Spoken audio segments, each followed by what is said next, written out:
If you're debating selling your current home versus holding on to it and turning it into a rental, this video is for you. My name is Kyle Whissel with Whissel Realty Group, and in today's video, I want to help you kind of weigh out your options here of if you're thinking about moving out of your house, should you sell it and cash in, or should you rent it? Well, here's what we need to take a look at. First thing we need to look at is if we're going to rent this thing, let's play this out. If we're going to rent this thing, there's a huge issue when renting out your home that a lot of people overlook. And that is there's a ton of expenses when you rent out your home. In fact, most of the studies out there tell you whatever you rent your home for, you typically need to subtract 40%, yes, 40% of that rental amount to cover expenses. What expenses is that gonna cover? Well, it's gonna cover taxes, insurance, maintenance, vacancy, repairs, all those types of things. Now, if you hire a property manager, a lot of property managers here in Southern California, they're charging 8, 10, sometimes even higher percent of the collected rent. So that 40% could actually go a little bit higher, but let's just run with 40%.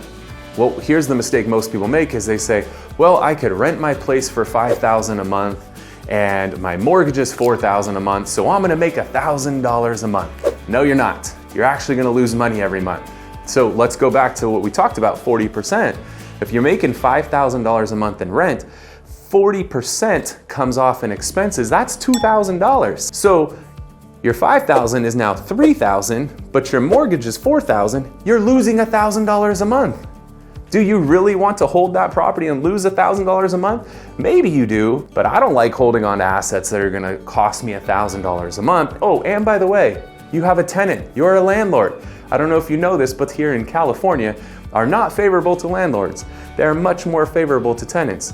So do you wanna deal with having a tenant in there, right? We talk about tenants, toilets, trash, and then God forbid that you have to deal with an eviction, which that is now a multi-month process that costs thousands of dollars. And oh, by the way, you don't collect money when you're evicting somebody. So do you really want to take all that risk and lose money? Maybe you make a little bit of money. Is that worth it? Because let's look at the alternative. If we sell that home, there's very few scenarios in our life where we get to say, sorry, Uncle Sam, you don't get any of this money. And here's how that works. When you sell a home, as long as it's been your primary residence for 2 of the last 5 years, you can sell that home if you are single and keep up to $250,000 of gain. And if you are married, you can keep up to $500,000 of gain tax-free. You pay $0 to Uncle Sam. This is one of the few times you get to stick it to Uncle Sam, take all that money, put it in your pocket, do whatever the heck you want with it. You wanna go blow it at the casino? Cool. You wanna go buy a boat? That's cool. You wanna travel the world? That's cool too. You can do whatever the hell you want with that money. It's a beautiful thing. So I want you to think about, let's take a look, how much can I rent my property for, take 40% off, and then figure out how much the mortgage is. And let's be clear with mortgage, I'm talking about principal and interest only. So rental amount minus 40% minus the mortgage, how much is left over? Alternatively, how much can I sell it for? And factor in that you could keep up to $500,000 of that tax-free.